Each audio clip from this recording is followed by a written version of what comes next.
Book 1. Concerning what is in our power and what is not. What should we have ready at hand in a situation like this? The knowledge of what is mine and what is not mine, what I can and cannot do. I must die. But must I die bawling? I must be put in chains, but moaning and groaning too?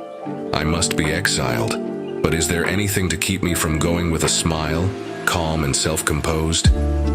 Tell us your secrets. I refuse, as this is up to me. I will put you in chains. What's that you say, friend? It's only my leg you will chain, not even God can conquer my will. I will throw you into prison. Correction, it is my body you will throw there. I will behead you. Well, when did I ever claim that mine was the only neck that couldn't be severed? That's the kind of attitude you need to cultivate if you would be a philosopher. The sort of sentiments you should write down every day and put in practice. How a person can preserve their proper character in any situation. Man, the rational animal, can put up with anything except what seems to him irrational. Whatever is rational is tolerable. Physical hardships are not intolerable by nature. The Spartans, for instance, gladly submit to being whipped because they are taught that it is done for good reason. But what about being hanged? Isn't that intolerable? Well, people frequently go and hang themselves whenever they judge that it is a reasonable course of action. Even if I lack the talent, I will not abandon the effort on that account. I, Epictetus, will not be better than Socrates. But if I am no worse, I am satisfied. I mean, I will never be Milo either. Nevertheless, I don't neglect my body, nor will I be another Croesus, and still, I don't neglect my property. In short, we do not abandon any discipline for despair of ever being the best in it. On progress. Whoever is making progress after learning from philosophers that desire is directed toward good things and avoidance directed toward bad, and having also learned that impassivity and a good flow of life are not attained except through unerring desire and unfailing avoidance, that person will do away with desire altogether, or else defer it to another time, and exercise avoidance only on things within the moral sphere.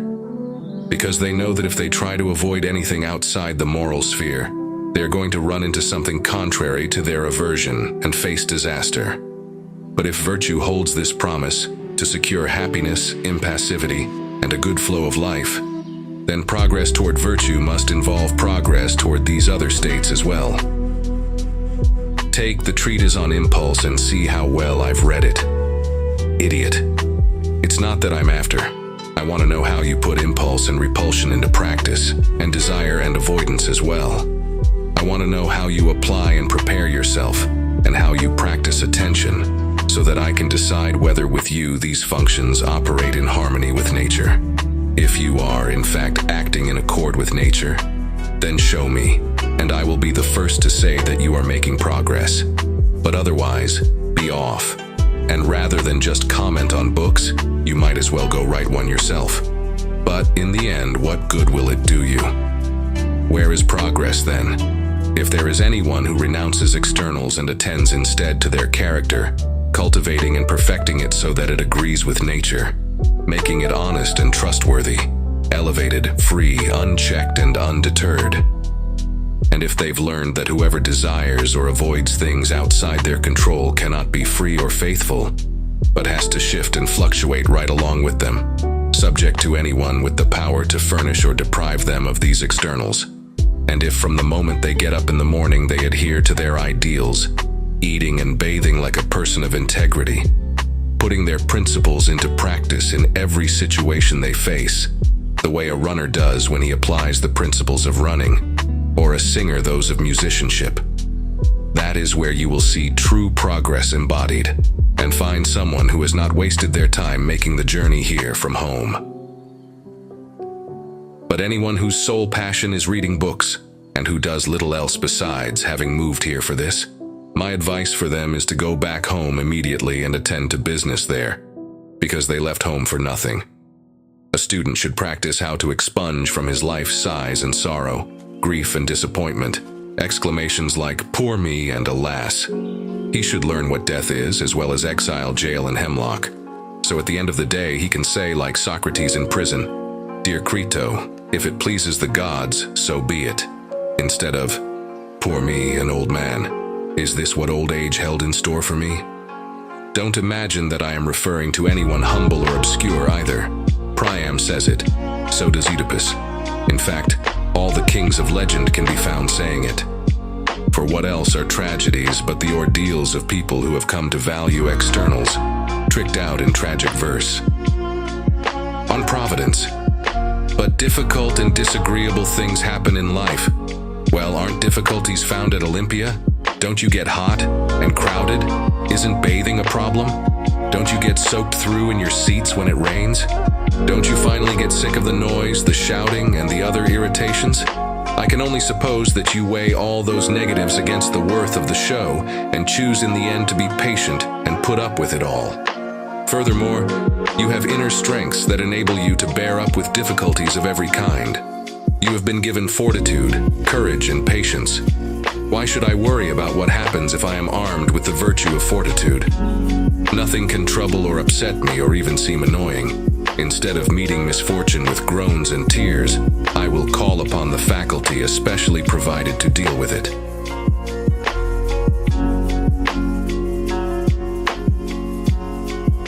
Instead of thinking up protests, wouldn't it be easier just to wipe your nose? What would have become of Hercules, do you think, if there had been no lion, hydra, stag, or boar, and no savage criminals to rid the world of?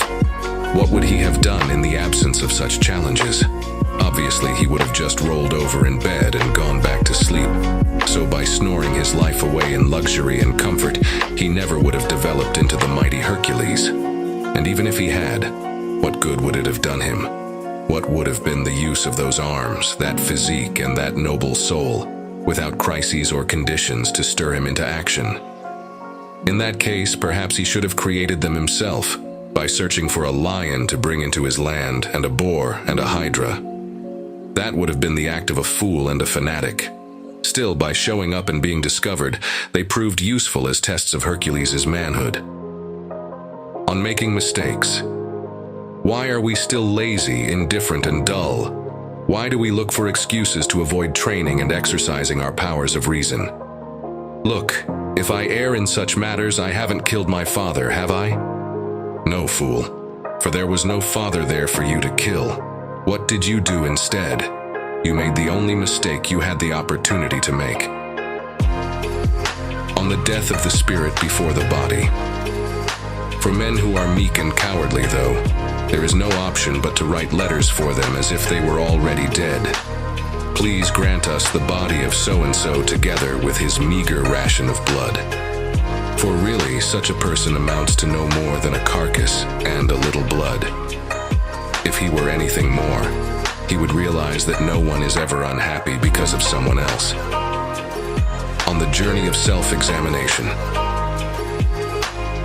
Whenever we do something wrong, then from now on we will not blame anything except the opinion on which it's based.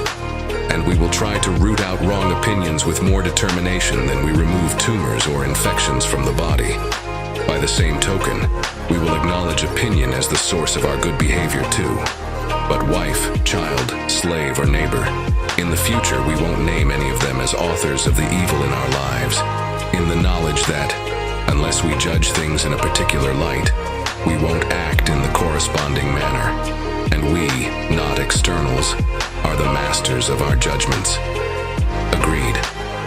So, starting today, we won't trouble to assess or analyze land, slaves, horses, or dogs as to their quality or condition, only our opinions.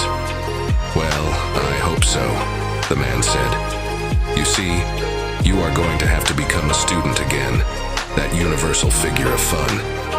If you really mean to subject your opinions to honest examination, and you know as well as I do that this assignment can't be completed overnight.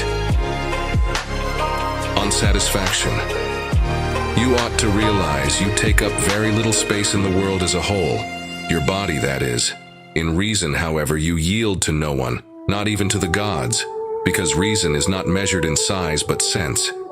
So why not care for that side of you, where you and the gods are equals? It's my bad luck to have awful parents. Well, you couldn't very well choose them beforehand, saying, let this man have intercourse with this woman, at this particular, so that I can be conceived. Your parents had to come first, then you had to be born the way you are, of parents the way they are. You should thank the gods for making you strong enough to survive what you cannot control, and only responsible for what you can. The gods have released you from accountability for your parents, your siblings, your body, your possessions, for death and for life itself. They made you responsible only for what is in your power, the proper use of impressions. So why take on the burden of matters which you cannot answer for? You are only making unnecessary problems for yourself. On not being angry with wrongdoers. Philosophers say that people are all guided by a single standard. When they assent to a thing, it is because they feel it must be true. When they dissent, it is because they feel something isn't true. And when they suspend judgment, it is because they feel that the thing is unclear. Similarly, they say that in the case of impulse, people feel that its object must be to their advantage, and that it is impossible to consider any one thing advantageous and desire something different, or consider one thing right and have an impulse to do something else. If all this is true, then what grounds do we have for being angry with anyone? Well, shouldn't we do away with thieves and degenerates? Try putting the question this way. Shouldn't we rid ourselves of people deceived about what's most important? People who are blind, not in their faculty of vision, their ability to distinguish white from black, but in the moral capacity to distinguish good from bad? Put it that way, and you'll realize how inhumane your position is. It is as if you were to say, shouldn't this blind man and this deaf man be executed? Because if loss of the greatest asset involves the greatest harm, and someone is deprived of their moral bearings, which is the most important capacity they have, well, why add anger to their loss? If you must be affected by other people's misfortunes, show them pity instead of contempt. Drop this readiness to hate and take offense. Who are you to use those common curses like these damned fools? Let them be. Since when are you so intelligent as to go around correcting other people's mistakes? We get angry because we put too high a premium on things that they can steal. Don't attach such value to your clothes, and you won't get angry with the thief who takes them. Don't make your wife's external beauty her chief attraction, and you won't be angry with the adulterer. A man only loses what he has. I lost clothes. Yes, because you had clothes. I have a pain in the head. Well, at least you don't have a pain in the horns, right? Loss and sorrow are only possible with respect to things we own. We should discipline ourselves in small things, and from there progress to things of greater value. If you have a headache, practice not cursing. Don't curse every time you have an earache. And I'm not saying that you can't complain, only don't complain with your whole being. If your servant is slow to bring you a bandage, don't roll around and yell, "Everybody hates me." Who wouldn't hate such a person? To people who want to be admired. When someone is properly grounded in life, they shouldn't have to look outside themselves for approval. My friend, what is it you want? I am satisfied if my desires and aversions agree with nature, if I exercise impulse and refusal as I was born to do, and if I practice purpose, design, and assent the same way. So why are you acting so stuck up? I want everyone I meet to admire me, to follow me around shouting, "What a great philosopher!" And who exactly are these people that you want to be admired by? Aren't they the same people you are in the habit of calling crazy? And is this your life ambition then, to win the approval of lunatics? On preconceptions. What does it mean to be getting an education? It means learning to apply natural preconceptions to particular cases as nature prescribes, and distinguishing what is in our power from what is not. The operations of the will are in our power. Not in our power are the body, the body's parts, property, parents, siblings, children, country, or friends. How we should struggle with circumstance. The true man is revealed in difficult times. So when trouble comes, think of yourself as a wrestler whom God, like a trainer, has paired with a tough young buck. For what purpose? To turn you into Olympic-class material. But this is going to take some sweat to accomplish. From my perspective, no one's difficulties ever gave him a better test than yours, if you are prepared to make use of them the way a wrestler makes use of an opponent in peak condition. On the dominion of will and the folly of external attachments. If what we've been saying is true, and we aren't being ridiculous, or merely pretending to believe that what is good or bad for us lies in the will, and that we are indifferent to everything else, then why do we continue to experience fear and anxiety? No one has power over our principles, and what other people do control we don't care about. So what is your problem still? My problem is that I want specific instructions on how to act in line with these principles. What other orders do you need than those Zeus has given you already? He has given you what is your own, unrestricted and unrestrained. What is not yours he has made restricted and restrained. What commandment, then, did you arrive with when he sent you here? Protect what belongs to you at all costs. Don't desire what belongs to another. Trustworthiness is your own. Decency and a sense of shame.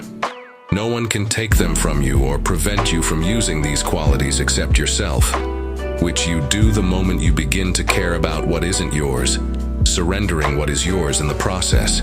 With such directions and commands from Zeus, what additional ones do you hope to get from me? Am I greater or more to be trusted? It is for you to arrange your priorities, but whatever you decide to do, don't do it resentfully, as if you were being imposed on. And don't believe your situation is genuinely bad. No one can make you do that. If I cherish my body, I make a slave of myself. If I cherish my property, I make a slave of myself. Because I've disclosed the means to make me captive. When a snake pulls back its head, right away I think, hit it just there, on the part that it's protecting. In the same way, you may be sure that whatever you are seen to protect, that will become your enemy's focus of attack. Keep this in mind, then there will be no one you will need to fear or flatter. In general, remember that it is we who torment, we who make difficulties for ourselves, that is, our opinions do. What, for instance, does it mean to be insulted? Stand by a rock and insult it, and what have you accomplished? If someone responds to insult like a rock, what has the abuser gained with his invective? If, however, he has his victim's weakness to exploit, then his efforts are worth his while. Strip him. What do you mean, him? Take his garment, you mean, and remove that. I have insulted you. A lot of good may it do you. That we should not be angry with people, and what people account great and small. The cause of our assenting to the truth of something is that it appears to be fact, and it is impossible to assent to anything that does not appear to be fact. Why? It is the mind's nature. It will assent to the truth, reject what is false, and suspend judgment in doubtful cases. Here, I will prove it to you. Feel, if you can, that it is night now. Impossible. Don't feel that it is now day. Impossible. Feel or don't feel that the number of stars is even. Impossible. So when someone assents to a false proposition, be sure that they did not want to give their assent, since, as Plato says, every soul is deprived of the truth against its will. They simply mistook for true something false. Whoever keeps in mind that our actions are all determined by our impressions, which can either be right or wrong. Now, if the impression is correct, we are innocent. But if it is incorrect, we pay for it ourselves, since it is impossible that someone else should be penalized for our error. Whoever keeps this in mind will not be angry or upset with anyone, won't curse, blame, resent, or malign anyone either.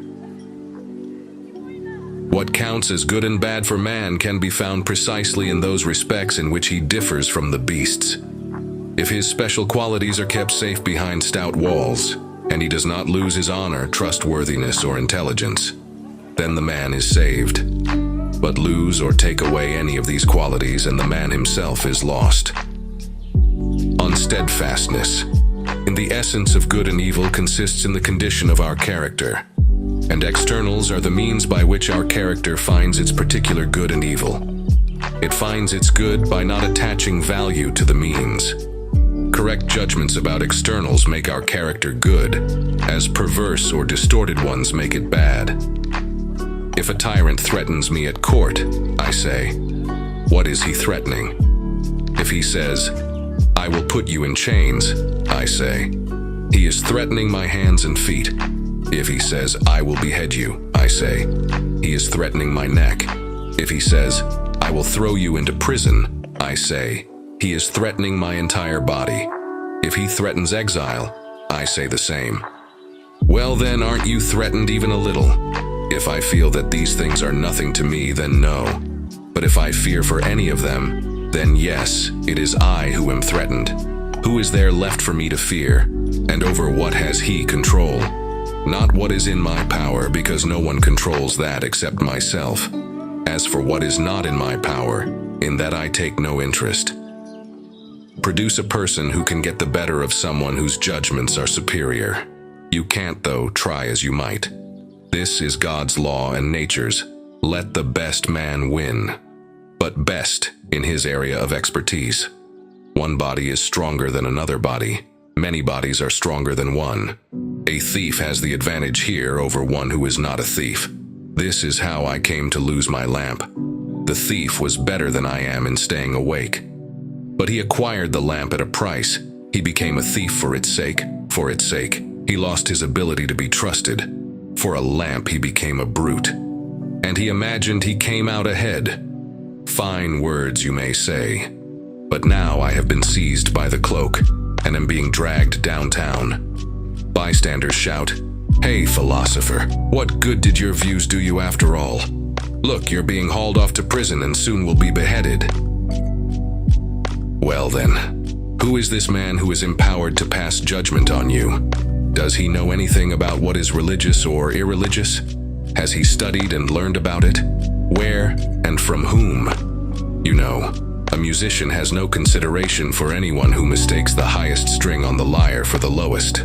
And anyone who affirms that, in a circle, lines that extend from the center to the circumference can be unequal, is not going to win the respect of mathematicians. So, a true philosopher is under no obligation to respect vulgar opinion as to what is religious or irreligious, what is just or unjust, what dishonor he brings on philosophers in general if he did. That's not what you learned here. Wouldn't you rather leave petty arguments about these subjects to do-nothings who sit in a corner and receive their little stipend, or get nothing and whine about it? Step forward and make use of what you've learned. If, however, I liberate myself from my master, which is to say from the emotions that make my master frightening, what troubles can I have? No man is my master any longer. Book 2. On confidence that does not conflict with caution. We have often said and shown that the use of impressions represents for us the essence of good and evil, and that good and evil have to do with the will alone.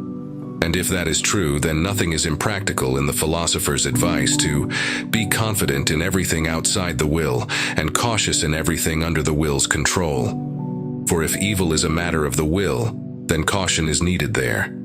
And if everything beyond the will and not in our control is immaterial to us, then those things can be approached with confidence.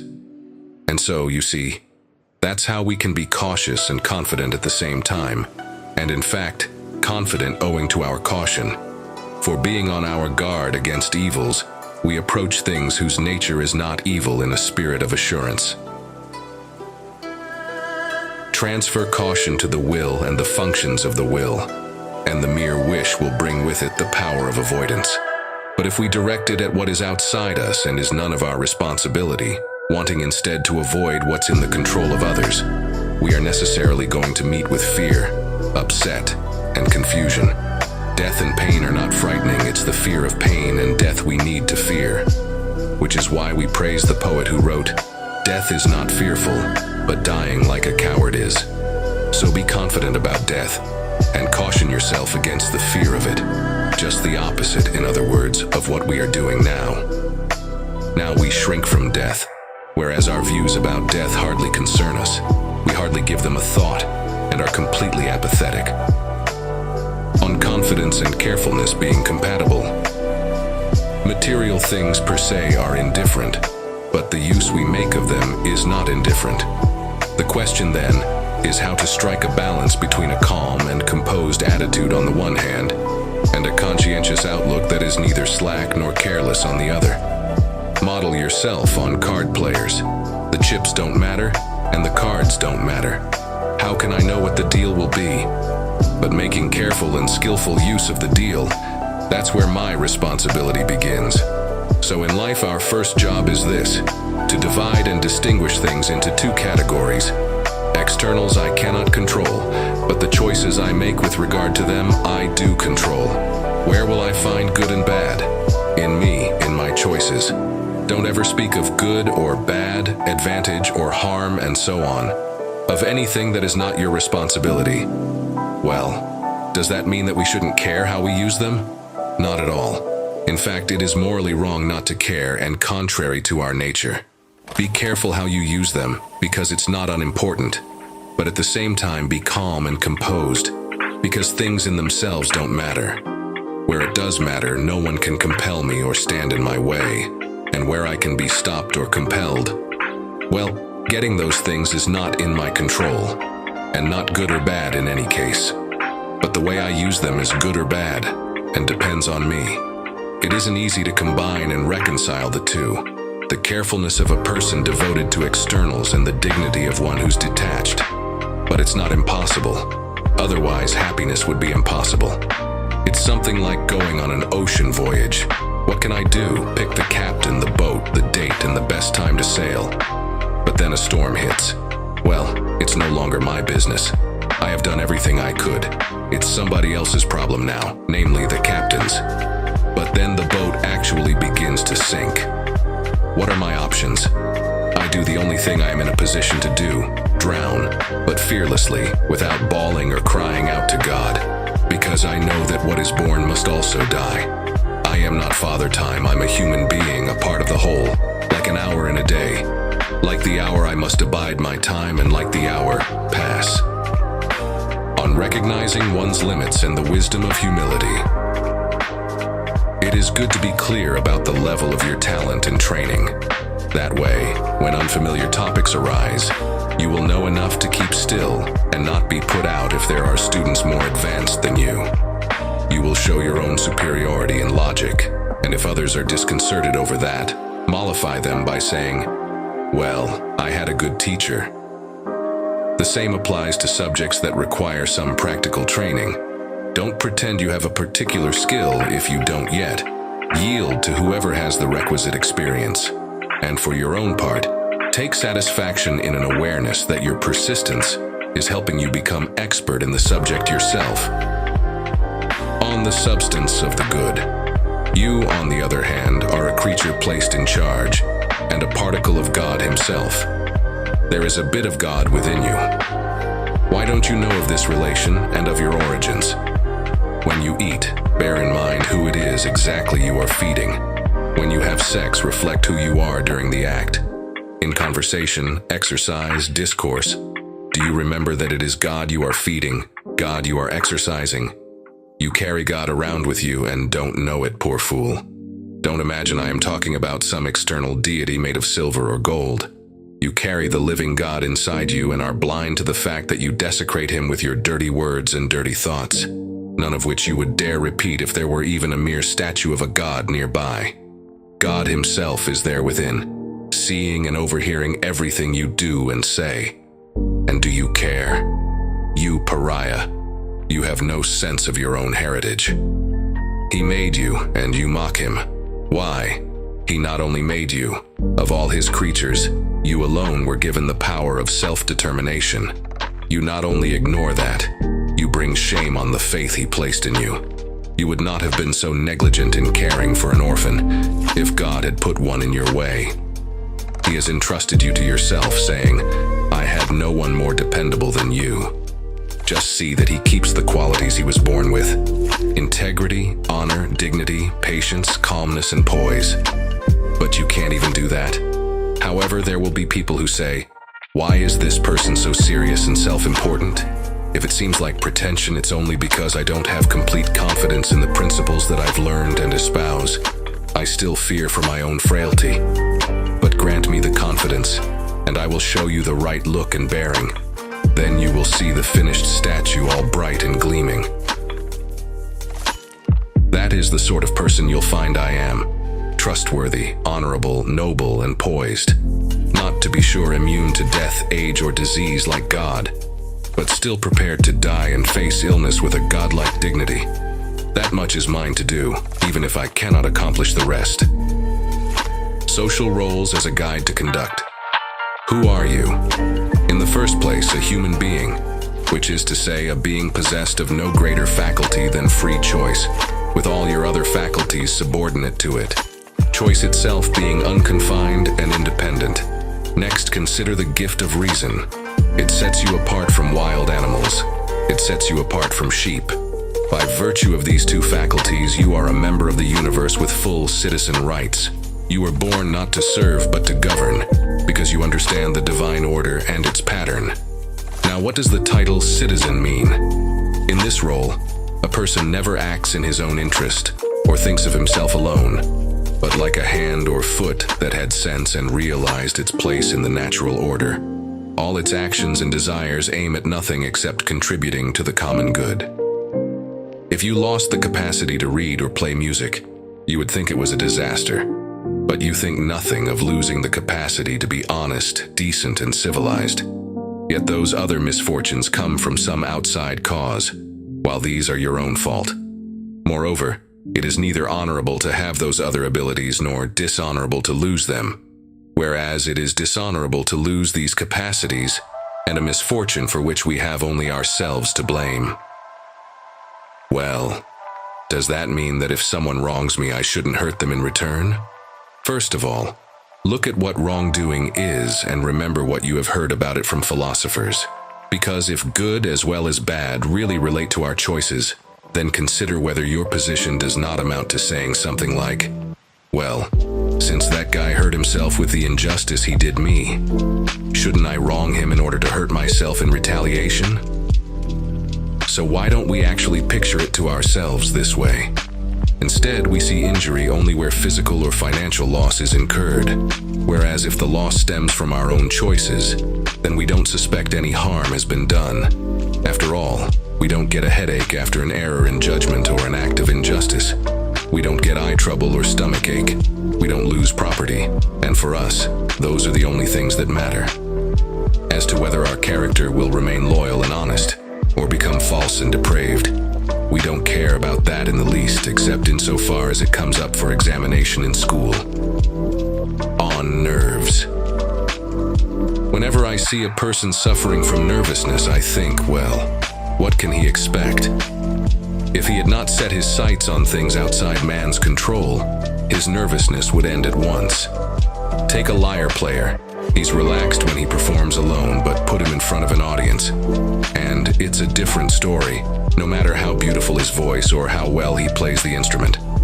Why? Because he not only wants to perform well, he wants to be well received, and the latter lies outside his control. To people who cling hard to certain of their decisions. Some people suppose that the virtue of resolution, when considered in connection with the fact that nature made the will free and untrammeled, and everything else blocked, checked, slavish, and external, entails that our decisions should all be discourses honored to the extent of never backing off from one an inch. No, the decision first must be well-founded. I mean, I like a body to be strong, but strong with the energy that comes of good health and training, not the kind that comes of some manic disorder. If you are taking pride in having the energy of a lunatic, I have to say, friend, you need a therapist. This is not strength, but a kind of infirmity. In a different sense, this ailment affects the minds of people who misconstrue our philosophy. A friend of mine, for instance, arbitrarily decided that he was going to starve himself to death. When I heard that he was already 3 days into his fast, I went and asked him to explain. "I made my decision," he said. "Yes, but what drove you to it?" "Look, if it is the right decision, we are ready to sit by your side and help you make the passage. But if it was a reckless decision, it should be open to change. But we must stick with a decision. For heaven's sake, man, that rule only applies to sound decisions. I suppose next you will decide that it is night now, and refuse to change your mind because you don't want to. You will repeat, we must stick with a decision. Begin with a firm foundation. Evaluate your decision to see if it is valid. Then there will be a basis for this rigid resolve of yours. If your foundation is rotten or crumbling, not a thing should be built on it. And the bigger and grander you make it, the sooner it will collapse. On those who do not regularly put their beliefs about good and bad into practice. Where does the good lie? In the will. And evil? Also in the will. And things neither good nor bad lie in whatever is external to the will. Very good. But how many of you remember this outside class? Do any of you, on your own, practice formulating answers to common impressions the way you provide answers in a logical drill? Is it day? Yes. Is it night then? No. Then are the stars odd or even in number? I cannot say. When confronted with money, are you trained to give the right response? Money is not a good? Have you practiced giving answers like this, or is your training confined to sophisms? Please, God, we say, relieve me of my anxiety. Listen, stupid, you have hands. God gave them to you himself. You might as well get on your knees and pray that your nose won't run. A better idea would be to wipe your nose and forego the prayer. The point is, isn't there anything God gave you for your present problem? You have the gifts of courage, fortitude, and endurance. With hands like these, do you still need somebody to help wipe your nose? The trouble is, we don't exercise these virtues because we don't appreciate them. Show me one person who cares how they act. Someone for whom success is less important than the manner in which it is achieved. While out walking, who gives any thought to the act of walking itself? Who pays attention to the process of planning, not just the outcome? If the plan works, of course, a person is overjoyed and says, "How well we planned it. Didn't I tell you, with brains like ours, it couldn't possibly fail?" But a different result leaves the person devastated, incapable of even finding words to explain what happened. As it is, in the classroom we're fierce and fluent, quick to answer any little question on these topics, and adept at drawing the right conclusion. But force us to put the principles into practice, and we're as good as lost.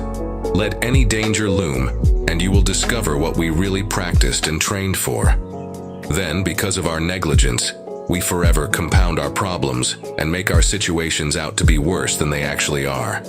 So, for instance, whenever I'm on board ship and gaze into the deep, or look around me and see nothing but ocean, I'm gripped by terror, imagining that if we wreck, I will have to swallow all this sea.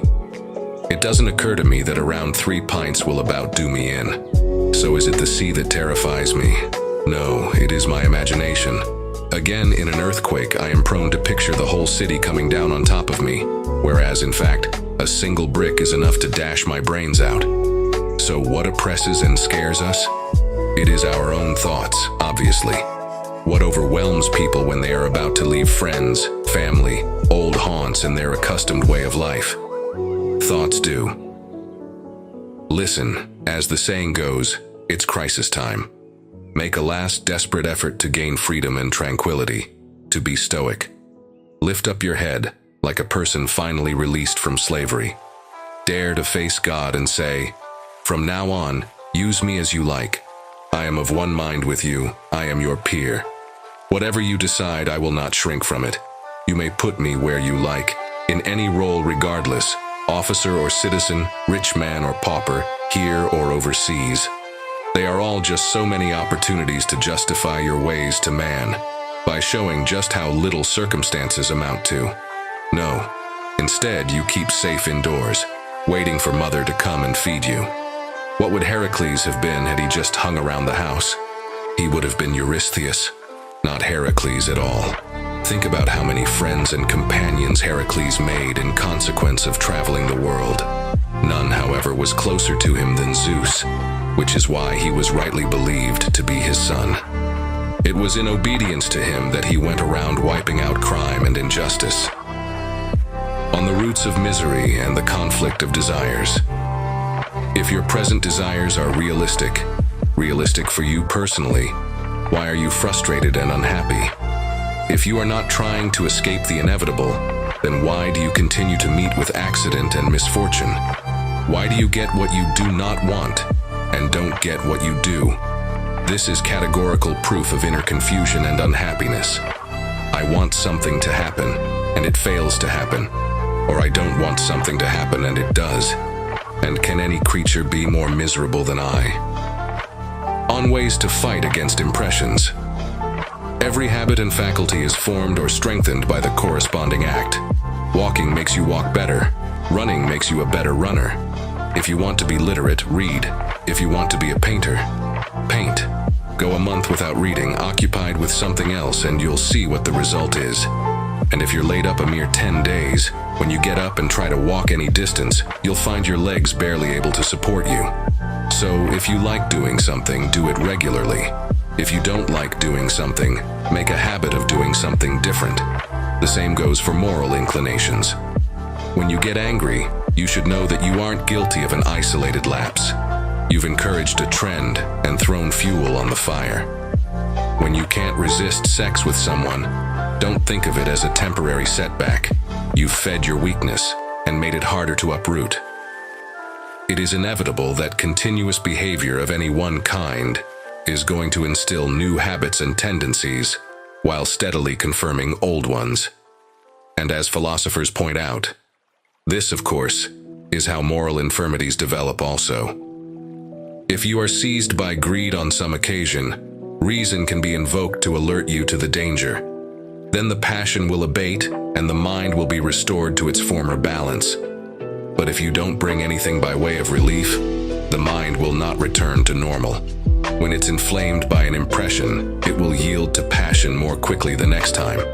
Keep it up, and the mind grows inured to vice. Eventually, the love of money is entrenched.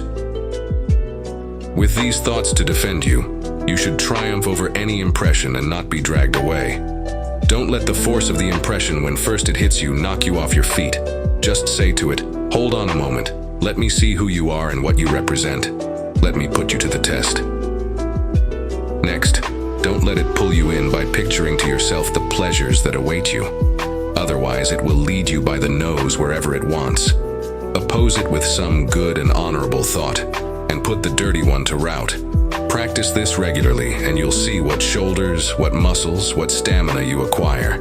Today, people care only for academic discussion, nothing beyond that. But I'm presenting to you the real athlete, namely the one training to face off against the most formidable of impressions.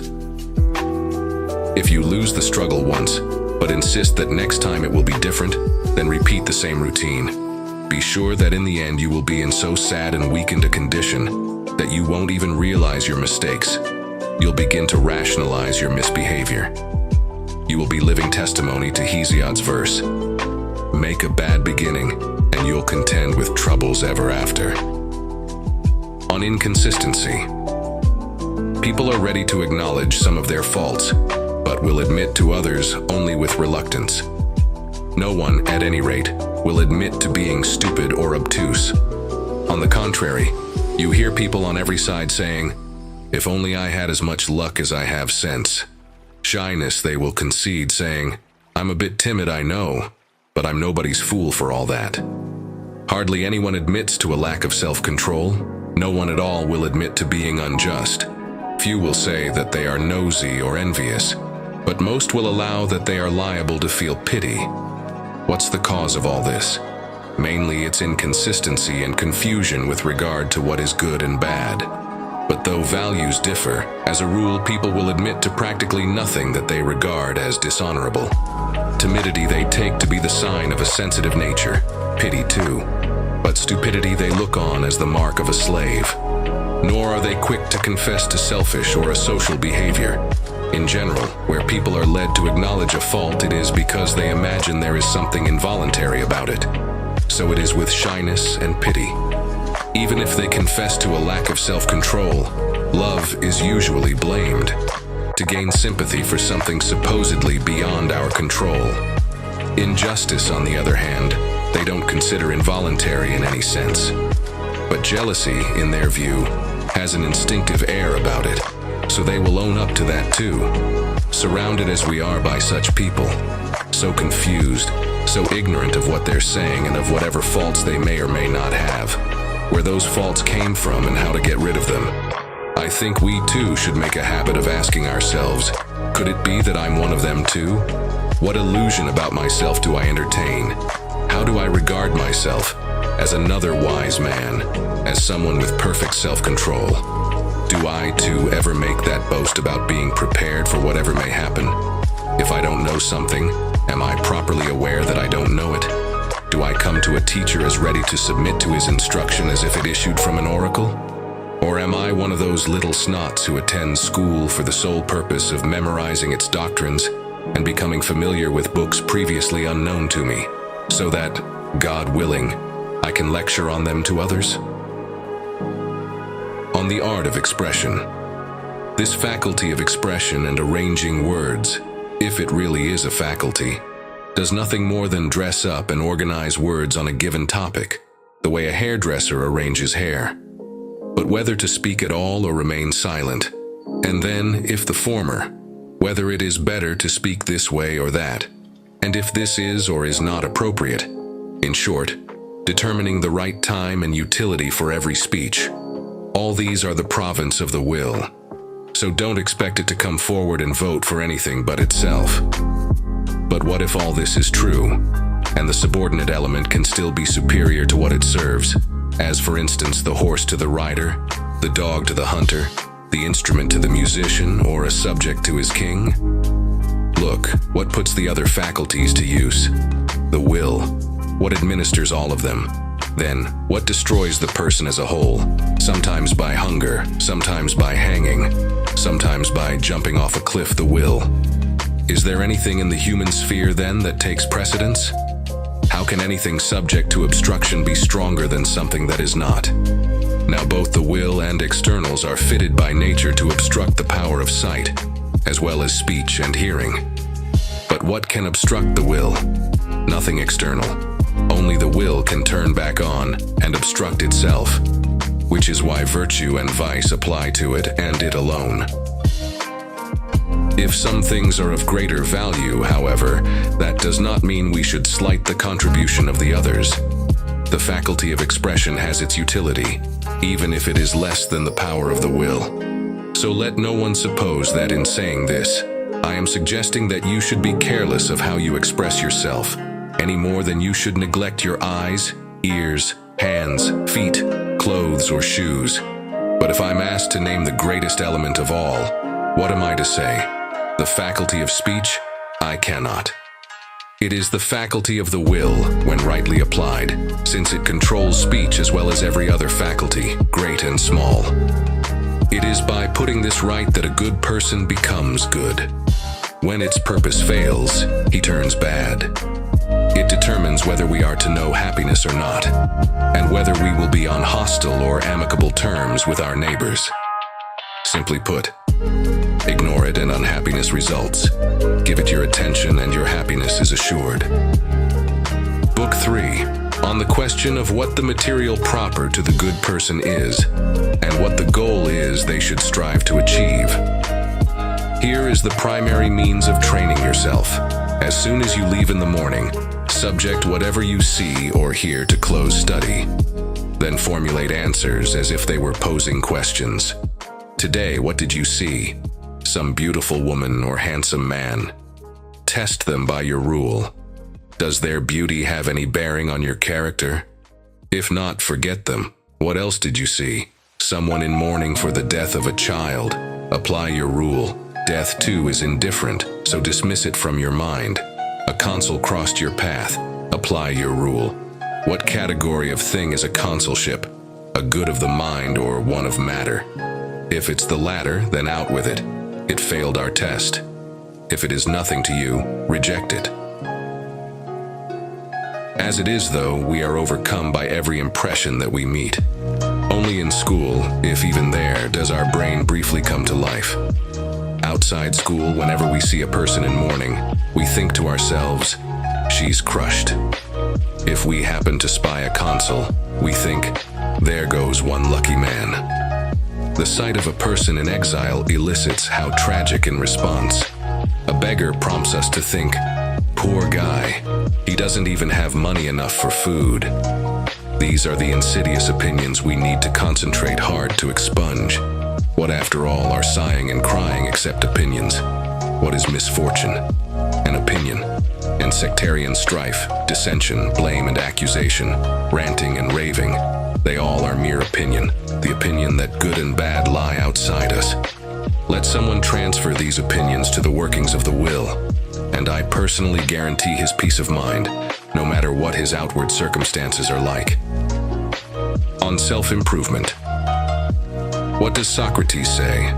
One person likes tending to his farm, another to his horse. I like to daily monitor my self-improvement. In what? Little phrases? Hush. Clever theories, then? Don't be absurd. Well, as far as I can see, philosophers don't busy themselves with anything but. It's no small thing, can we agree? Never to accuse anyone, God or man, never to blame anyone, and to have the same countenance going in or out. On why training for impressions is necessary.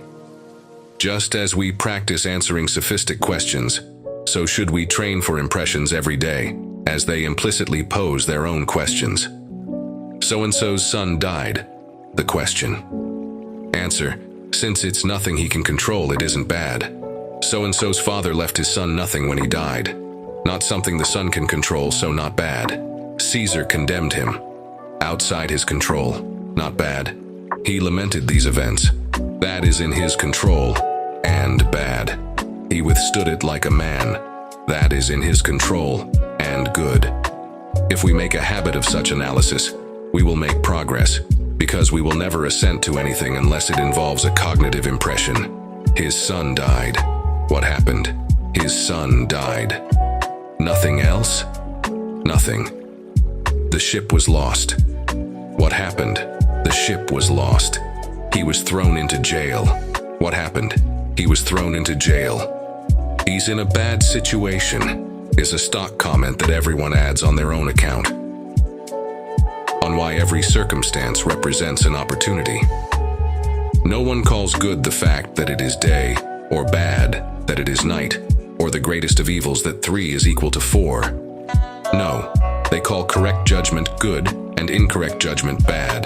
The consequence being that good even comes of error, when we recognize the error as such. And so it should be in life. Being healthy is good, being sick is bad. No, my friend. Enjoying health in the right way is good. Making bad use of your health is bad. So even illness can benefit us. So is it possible to benefit from these circumstances? Yes, from every circumstance, even abuse and slander. A boxer derives the greatest advantage from his sparring partner, and my accuser is my sparring partner. He trains me in patience, civility, and even temper. I mean, a doctor who puts me in a headlock and sets a dislocated pelvis or shoulder. He benefits me, however painful the procedure. So too does a trainer when he commands me to lift the weight with both your hands. And the heavier it is, the greater the benefit to me. Well, if someone trains me to be even-tempered, am I not benefited in that case? This shows you do not know how to be helped by your fellow man. I have a bad neighbor. Bad, that is, for himself. For me, though, he is good. He exercises my powers of fairness and sociability. A bad father likewise is bad for himself, but for me represents a blessing. The wand of Hermes promises that whatever you touch will turn to gold. For my part, I can say, Bring what challenge you please, and I will turn it to good account. Bring illness, death, poverty, slander, a judgment of death. They will all be converted to advantage by my wand of Hermes.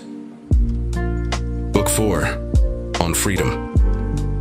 Free is the person who lives as he wishes and cannot be coerced, impeded, or compelled, whose impulses cannot be thwarted, who always gets what he desires and never has to experience what he would rather avoid. Now, who would want to go through life ignorant of how to achieve this? No one. Who wants to live with delusion and prejudice, being unjust, undisciplined, mean, and ungrateful? No one. No bad person, then, lives the way he wants, and no bad man is free. Who wants to live life experiencing sadness, envy, and pity, being frustrated in their desires and liable to experience what they want to avoid?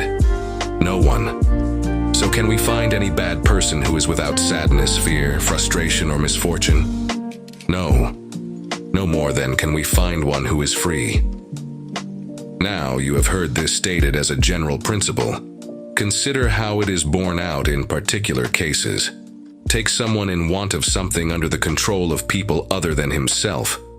Is it possible for him to be unrestricted or unrestrained? No. Consequently, he cannot be free either. Now consider. Is there nothing that is under our control? Is everything under our control? Or are there some things we control and others that we don't? What do you mean? Is it within your power to have your body perform perfectly whenever you want? No. Or be in good health? No. Or attractive? Again, no. Well then, the body isn't yours and is subject to everything physically stronger. Granted. What about land? Can you have as much as you want for as long as you want in the condition you prefer? No. And what about slaves? No again. Clothing? No. Your house? No. Your horses? No to all of the above. And if more than anything else you want your children to live, or your wife, your brother, or your friends, is this within your power to effect? No, that isn't either. Is there nothing that is under your authority that you have exclusive control over? Does anything of the kind exist? I don't know. Well, look at it this way. Can anyone make you assent to a false proposition? No, no one can. So in the field of assent, you cannot be hindered or obstructed, evidently. And can anyone force you to choose something to which you're opposed? They can. When they threaten me with death or imprisonment, they compel my choice. But what if you despise death and imprisonment? Are you still in that person's thrall? No. Is your attitude towards death your affair then? It is. Therefore your will is your own business too. I grant it, and that goes for being opposed to something also. But suppose I choose to walk and someone obstructs me. What part of you will they obstruct? Certainly not your power of assent. No, my body. Your body, yes, as they might obstruct a rock. Perhaps, but the upshot is, now I'm not allowed to walk. Whoever told you, walking is your irrevocable privilege? I said only that the will to walk could not be obstructed. Where use of the body and its cooperation are concerned, you've long been told that that isn't your responsibility. Very well. And can you be forced by anyone to desire something against your will? No. Or to plan for, or project, or in a word, regard outside impressions in any one way at all? No again. But when I've already conceived a wish for something, they can stop me from getting it. If you wish for something that is under your authority and cannot be obstructed, how will they stop you? They can't. And who says if you desire something outside your authority that you cannot be obstructed?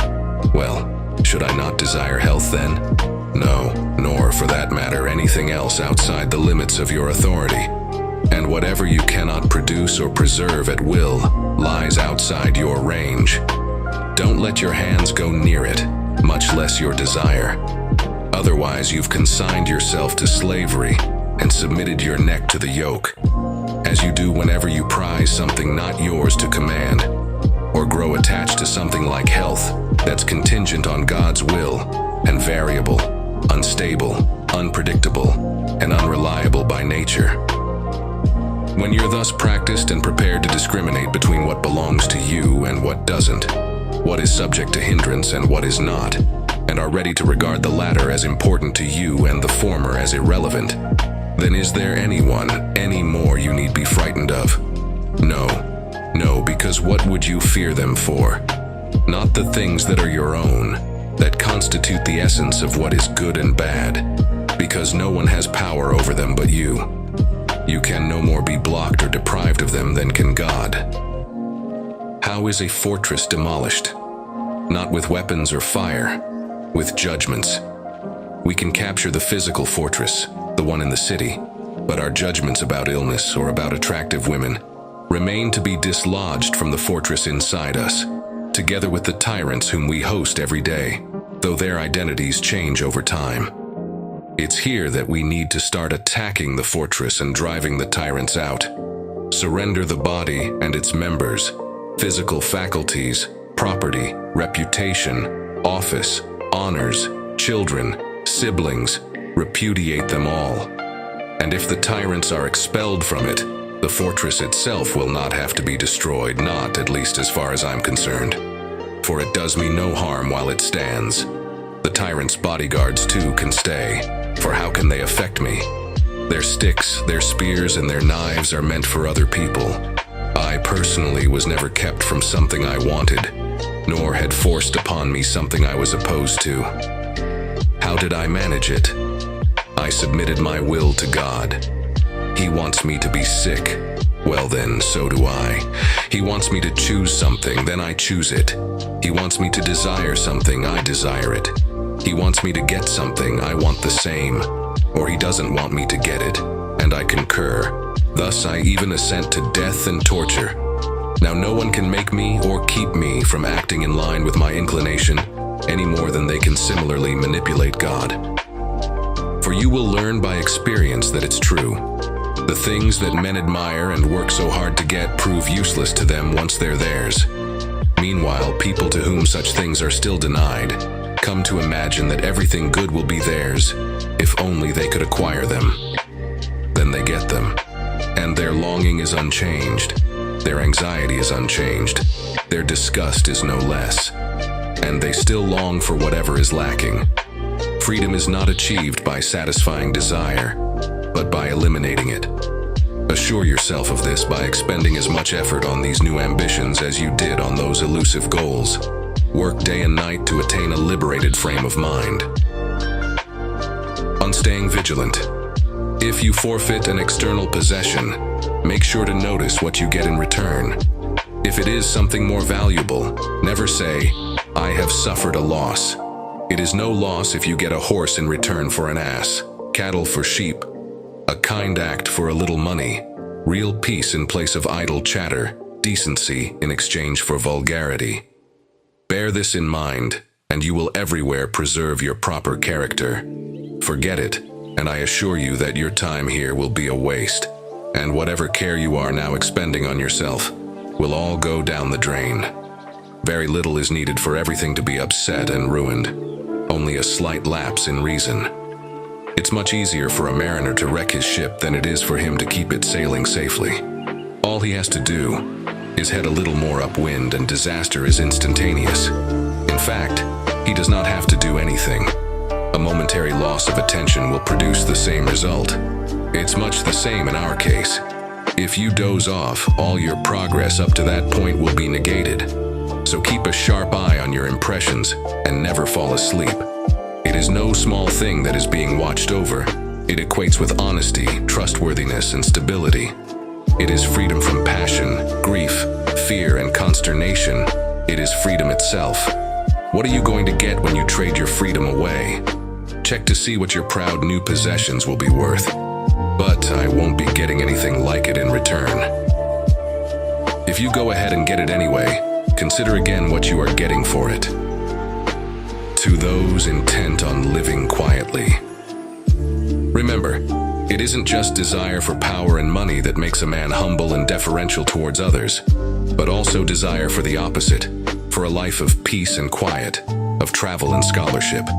It is a general rule that externals of any kind, if we attach importance to them, make us subject to somebody. It makes no difference whether we wish to be a senator or wish not to be one, whether we desire to have office or to avoid it, whether we say, I can't do anything, unfortunately I'm tied to my books like a stiff, or, sadly I have no leisure for study. Now I am being called upon for some purpose. I answer the call determined to observe the right limits, to act with restraint, but also with confidence, devoid of desire or aversion towards externals. At the same time, I observe other people's words and actions, not maliciously in order to judge or ridicule them, but to better assess whether I engage in any of the same behavior. How should I stop then? Once I was liable to the same mistakes, but thanks to my inner God, no longer. So be consistent in other respects. When you meet Caesar or when you meet some random passerby, if you keep yourself calm, poised, and dignified, if you observe rather than are observed, if you don't envy people with greater success, don't let externals disconcert you. If you do all this, what more do you need? Similarly, someone says, I don't like leisure, it's boring. I don't like crowds, they're a nuisance. But if events ordain that you spend time either alone or with just a few other people, look upon it as tranquility and play along with it for the duration. Talk to yourself, train your thoughts, and shape your preconceptions. If, on the contrary, you happen upon a crowd, call it a sporting event, a festival or celebration, and try to keep holiday with the people. What could better please a person who loves his fellow man than the sight of them in numbers? We like to see herds of cows or horses. We delight in the sight of a fleet of boats. Why hate the sight of a gathering of human beings? But they deafen me with their shouting. So your hearing is offended. What does it have to do with you? Your power of using impressions isn't diminished, is it? Who can keep you from using desire and aversion, or choice and refusal, in conformity with nature? No mob is big enough for that. I cannot call somebody hard-working, knowing only that they read and write. Even if all night long is added, I cannot say it, not until I know the focus of all this energy. You don't call someone hard-working who stays up nights with their girlfriend. No more do I. If the goal is glory, I call them ambitious. If it's money, I call them avaricious. If, however, their efforts aim at improving the mind, then and only then do I call them hardworking. Bearing all this in mind, welcome present circumstances and accept the things whose time has arrived. Be happy when you find that doctrines you have learned and analyzed are being tested by real events. If you've succeeded in removing or reducing the tendency to be mean and critical, or thoughtless or foul-mouthed, or careless or nonchalant. If old interests no longer engage you, at least not to the same extent, then every day can be a feast day. Today because you acquitted yourself well in one set of circumstances, tomorrow because of another. Fragments. Impressions, striking a person's mind as soon as he perceives something within range of his senses, are not voluntary or subject to his will. They impose themselves on people's attention almost with a will of their own. But the act of assent which endorses these impressions is voluntary and a function of the human will. Consequently, when a frightening noise comes from heaven, or in consequence of some accident, if an abrupt alarm threatens danger, or if anything else of the kind happens, the mind even of a wise man is inevitably shaken a little, blanches and recoils, not from any preconceived idea that something bad is about to happen, but because certain irrational reflexes forestall the action of the rational mind. Instead of automatically assenting to these impressions, i.e. these frightening mental images, however, our wise man spurns and rejects them, because there is nothing there that need cause him any fear. And this, they say, is how the mind of the wise man differs from the fool's. The latter believes that impressions apparently portending pain and hardship when they strike his mind really are as they seem. So he approves them and accepts that he should fear them as if this were self-evident. But the wise man, soon regaining his color and composure, reaffirms his support of the view he's always had about such impressions, that they are not in the least to be feared, but are only superficially and speciously frightening. According to Favorinus, Epictetus would also say that there were two vices much blacker and more serious than the rest: lack of persistence and lack of self-control. The former means we cannot bear or endure hardships that we have to endure. The latter means that we cannot resist pleasures or other things we ought to resist. Two words, he says, should be committed to memory and obeyed by alternately exhorting and restraining ourselves. Words that will ensure we lead a mainly blameless and untroubled life. These two words, he used to say, were persist and resist. We should realize that an opinion is not easily formed unless a person says and hears the same things every day and practices them in real life. Nature is amazing and on the side of life, as Xenophon says. Take the body, the nastiest and least pleasant thing of all, which we nevertheless love and look after. If we had to look after our neighbor's body, we'd be sick of it inside of a week. Imagine what it would be like to rise at dawn and brush someone else's teeth or wipe their private parts after they've answered nature's call.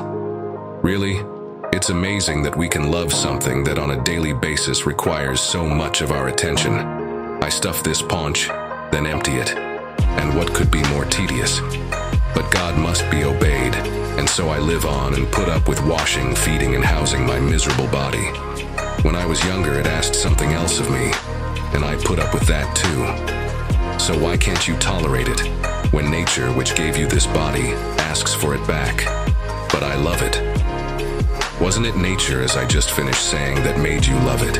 It's nature too that tells you it's time to let it go, so that you won't have to fuss over it anymore. Whenever someone dies young, they blame the gods because they are being taken before their time. An old man who does not die also blames the gods for his ailments, because by now he ought to have reached his resting place. Nevertheless, when death approaches, he wants to live and sends for the doctor, begging him to spare nothing of his skill and energy. People are strange, Epictetus said. They neither wish to live nor die. Chapter 3. In the case of particular things that delight you or benefit you, or to which you have grown attached, remind yourself of what they are. Start with things of little value. If it is china you like, for instance, say, I am fond of a piece of china. When it breaks, then you won't be as disconcerted. When giving your wife or child a kiss, repeat to yourself, I am kissing a mortal. Then you won't be so distraught if they are taken from you. Chapter 4. Whenever planning an action, mentally rehearse what the plan entails. If you are heading out to bathe, picture to yourself the typical scene at the bathhouse. People splashing, pushing, yelling, and pinching your clothes. You will complete the act with more composure if you say at the outset, I want a bath, but at the same time I want to keep my will aligned with nature. Do it with every act. That way, if something occurs to spoil your bath, you will have ready the thought, well, this was not my only intention. I also meant to keep my will in line with nature, which is impossible if I go all to pieces whenever anything bad happens. Chapter 5. It is not events that disturb people. It is their judgments concerning them. Death, for example, is nothing frightening. Otherwise, it would have frightened Socrates. But the judgment that death is frightening, now that is something to be afraid of. So when we are frustrated, angry, or unhappy, never hold anyone except ourselves, that is, our judgments, accountable. An ignorant person is inclined to blame others for his own misfortune. To blame oneself is proof of progress, but the wise man never has to blame another or himself. Chapter 9. Sickness is a problem for the body, not the mind, unless the mind decides that it is a problem. Lameness, too, is the body's problem, not the mind's. Say this to yourself, whatever the circumstance, and you will find without fail that the problem pertains to something else, not to you. Chapter 10. For every challenge, remember the resources you have within you to cope with it. Provoked by the sight of a handsome man or a beautiful woman, you will discover within you the contrary power of self-restraint. Faced with pain, you will discover the power of endurance. If you are insulted, you will discover patience. In time, you will grow to be confident that there is not a single impression that you will not have the moral means to tolerate. Chapter 13. If you want to make progress, put up with being perceived as ignorant or naive in worldly matters. Don't aspire to a reputation for sagacity. If you do impress others as somebody, don't altogether believe it. You have to realize it isn't easy to keep your will in agreement with nature as well as externals. Caring about the one inevitably means you are going to shortchange the other.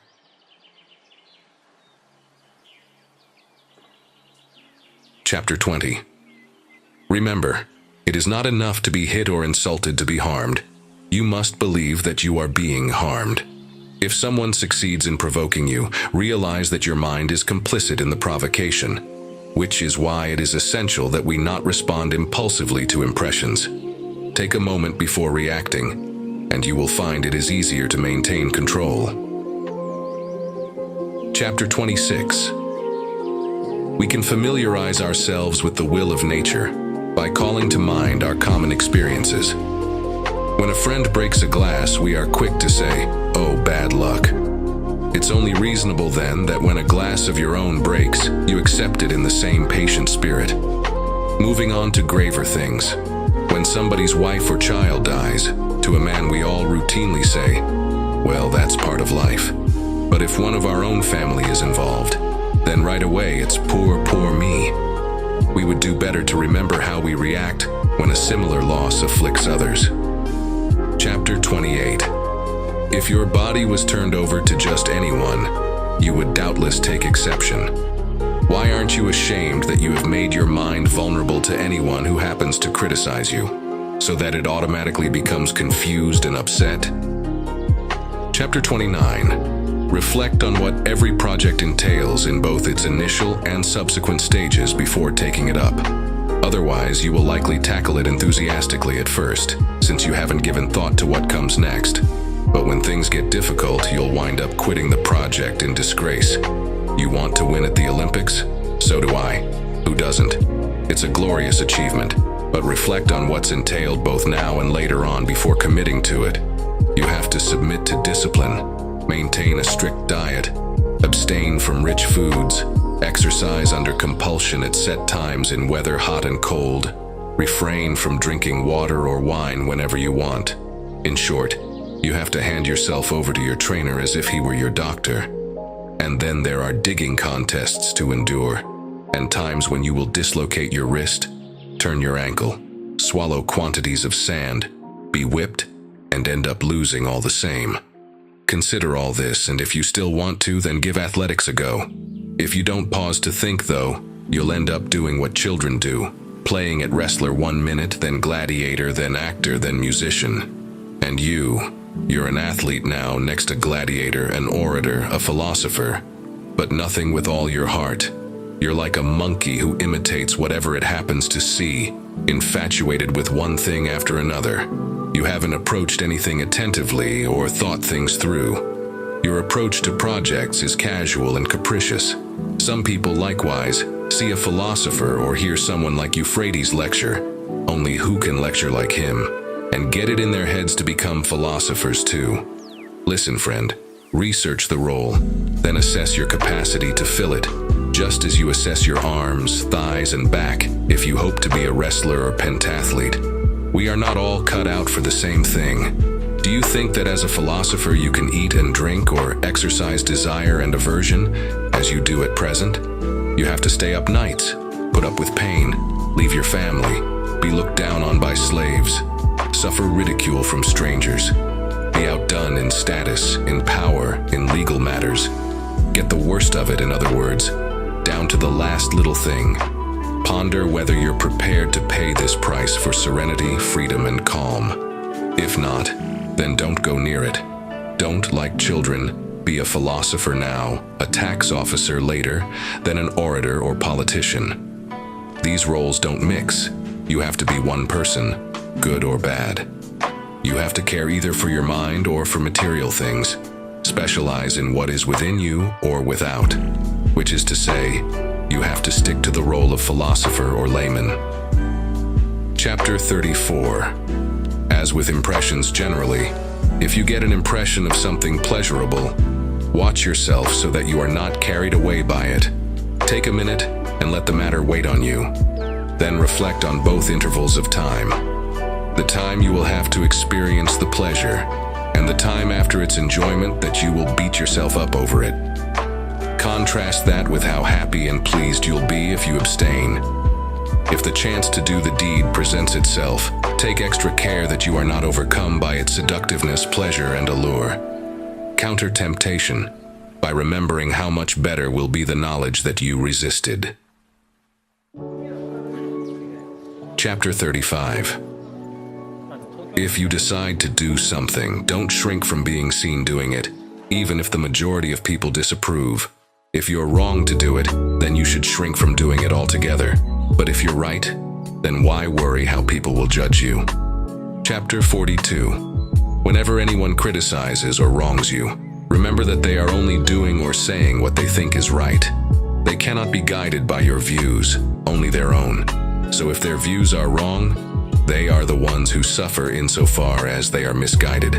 I mean, if someone declares a true conjunctive proposition to be false, the proposition is unaffected. It is they who come off worse for having their ignorance exposed. With this in mind, you will treat your critic with more compassion. Say to yourself each time, he did what he believed was right. Chapter 45. Someone bathes in haste. Don't say he bathes badly, but in haste. Someone drinks a lot of wine. Don't say he drinks badly, but a lot. Until you know their reasons. How do you know that their actions are vicious? This will save you from perceiving one thing clearly, but then assenting to something different. Chapter 46. Never identify yourself as a philosopher, or speak much to non-philosophers about your principles. Act in line with those principles. At a dinner party, for instance, don't tell people the right way to eat, just eat the right way. Remember how Socrates so effaced himself that people used to approach him seeking an introduction to philosophers, and he would graciously escort them. That's how careless he was of the slight. If conversation turns to a philosophical topic, keep silent for the most part, since you run the risk of spewing forth a lot of ill-digested information. If your silence is taken for ignorance, but it doesn't upset you, well, that's the real sign that you have begun to be a philosopher. Sheep don't bring their owners grass to prove to them how much they've eaten. They digest it inwardly and outwardly bring forth milk and wool. So don't make a show of your philosophical learning to the uninitiated. Show them by your actions what you have absorbed. Chapter 48. The mark and attitude of the ordinary man. Never look for help or harm from yourself, only from outsiders. The mark and attitude of the philosopher. Look for help and harm exclusively from yourself. And the signs of a person making progress. He never criticizes, praises, blames, or points the finger, or represents himself as knowing or amounting to anything. If he experiences frustration or disappointment, he points the finger at himself. If he's praised, he's more amused than elated. And if he's criticized, he won't bother to respond. He walks around as if he were an invalid, careful not to move a healing limb before it's at full strength. He has expunged all desire and made the things that are contrary to nature, and in his control, the sole target of his aversion. Impulse he only uses with detachment. He does not care if he comes across as stupid or naive.